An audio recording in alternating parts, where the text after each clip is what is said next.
आज तू फारच छान दिसत आहेस संजना. संजनाकडे बघत अक्षय म्हणाला. थँक्यू. संजना लाजत म्हणाली. तुझे हे सौंदर्य अजून जवळून बघू शकतो का संजना? संजनाच्या जवळ जात अक्षयने विचारले. अक्षयला आपल्या इतके जवळ येताना बघून संजना गोंधळली. जसे अक्षयची पावले संजनाकडे वळली तसे आपसुकच संजनाची पावले मागे झाली. अक्षयला कसे थांबावे हे तिला कळत नव्हते, तर तिचे मागे सरकणे म्हणजे ती आपल्याला पुढच्या गोष्टींसाठी परवानगी देत आहे असे अक्षयला वाटले.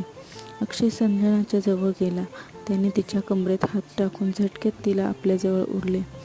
अक्षयच्या ह्या कृतीने संजना बावरली.